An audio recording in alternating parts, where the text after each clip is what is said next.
Yo, what is up mga mom, sir, ma'am? Ako po si Ralph Cifras, ang visual artist from Manila, Philippines. And today, we are going to unbox the new toy line from ZD Toys. Ito mga budget na version ng mga ZD Toys.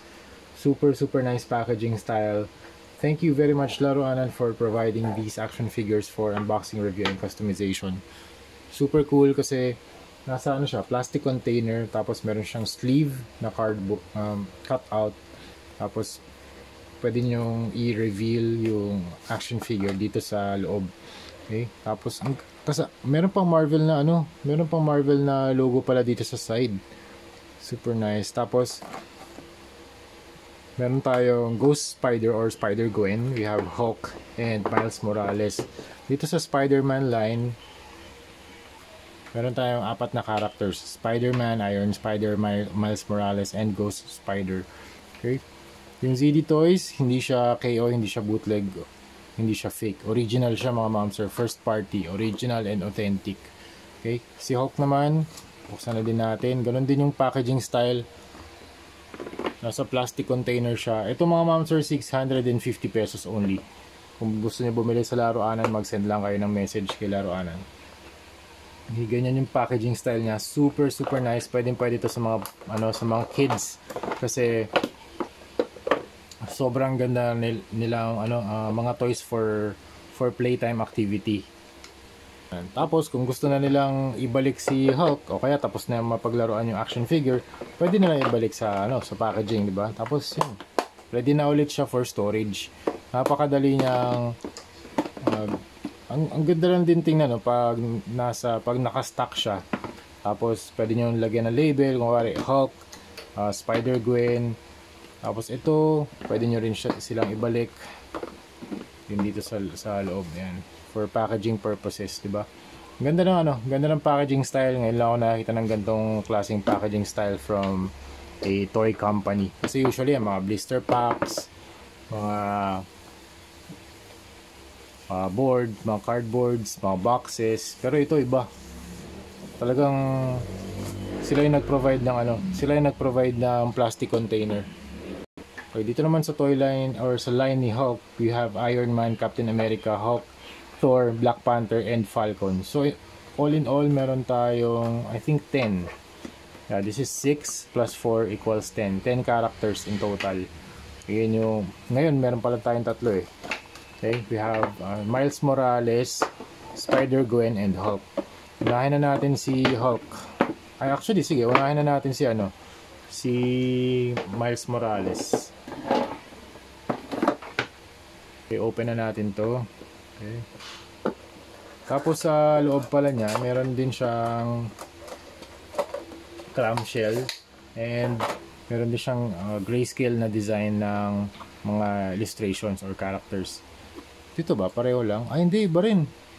So dito, Spider-Man. Dito sa kabilang toy line or sa kabilang line. Oh, ganito pala yung illustration. Nice. Magkaiba pala sila. Okay. Cool. Tanggalin na natin si Hulk dito. Okay. Tapos tanggalin na rin natin si Miles Morales para sabay-sabay na natin i-review to.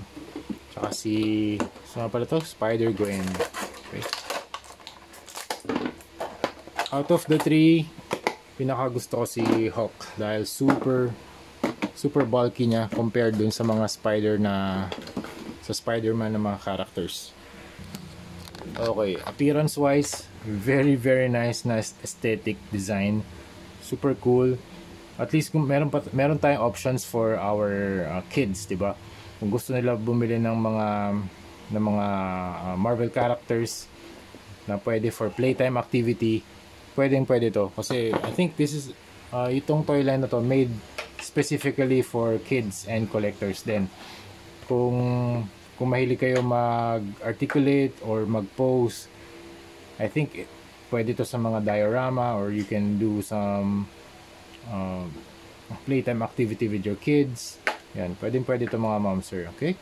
So start tayo kay Miles Morales. Yung body niya very slim and you have a big head, tapos yung color palette niya black, red, tapos meron siyang spider logo sa gitna. Meron ding webbing sa kanyang head and chest. Tapos dito sa likod, meron din siyang spider logo na red. Tapos yung kanyang kamay, web din. Meron mga web patterns. And yung kanyang fingers, color red. Okay, tapos din dito sa ilalim ng kanyang feet, meron din siyang red na sole. In terms of articulation, head can look up, down, rotate. Yung arms can move up, 360. Meron lang banga sa paint job din dito. Okay?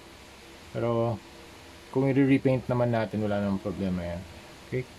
Tapos rotation, I think, ayan. Hindi siya double jointed, single lang siya. Okay, ganyan lang. Tapos walang rotation dito sa kamay. Okay, meron ding twist dito sa kanyang waist. Tapos legs can move down and then kick that far. Hindi siya double jointed na knee. Okay? Tapos wala ring articulation dito sa paa. Super basic articulation, pero yun nga, you get what you pay for, 650 pesos only. Pwede to sa mga kids, regalo sa mga kids this coming Christmas. This is maraming magandang option to mga ma'am sir. Okay, proceed tayo dito kay Spider Gwen. Very nice contrast sa kanyang costume design. You have the white hood, tapos yung nasa loob ng hood niya, color pink, very vibrant, neon pink. Ang ganda ng pagka-pink na dito Ang ganda yung contrast. Tapos yung kanyang head, white din. Tapos yung kanyang body, meron siyang costume design na I think this is a dark, parang siyang midnight blue. Medyo hindi lang consistent yung finish ng midnight blue dito. Parang siyang nahawakan ng kasi meron siyang gloss na finish I think nahawakan siya before siya i-package. Kaya merong portion or segment na hindi siya super glossy. Okay, tapos sa likod, ito rin yung kanyang design, very nice. And then yung kanyang sole, meron din palang nakalagay ZD Toys and Marvel. Yung sole niya dito ay color blue. Okay, very nice na pose. Actually hindi na okay, may ikot din pala yung kanyang head. Soft yung rubber dito para makaikot yung kanyang head. Okay? Hindi na siya makaka-look up kasi dahil dito sa hoodie. Hindi na natatanggal yung hoodie. Okay? Arms can move out 360. Tapos pwede mag-bend yung kanyang elbow. Walang articulation dito sa wrist. And you can also rotate the waist 360. Legs can pull down.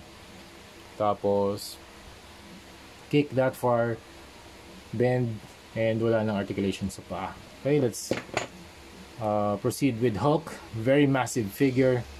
Nga pala, yung height nga pala niya. Wait lang yung height niya, yung height ni Morales 6.5. Yung height ni Gwen 6.5 din. Yung height ni Hulk 7.5. Okay, tapos proceed na tayo kay Hulk. Very nice color, contrast. You have the green body. Yung green niya hindi siya, parang siyang lime green. Or, tama. Yan, close to acid slime. Parang siyang yellow green. Tapos, you have the purple na pants. Meron siyang stripes dito sa gilid. Avengers logo. Avengers logo din dito sa kabila. Tapos, parang siyang articulation type ng mga 4-inch na ZD Toys. Mas pinalaki lang to. Kasi pareho yung style Pareho yung style ng joints. Kung merong gantong kalaking Venom, sana magkaroon malaking Venom sana. Na ganito yung yung articulation, tsaka ganito yung build. Ganda yun. Magandang body mold yun para sa mga customization purposes. Tsaka kung Venom naman yun, magandang character yun para sa sa mga display. Actually, ito rin, yung Hulk, very massive body.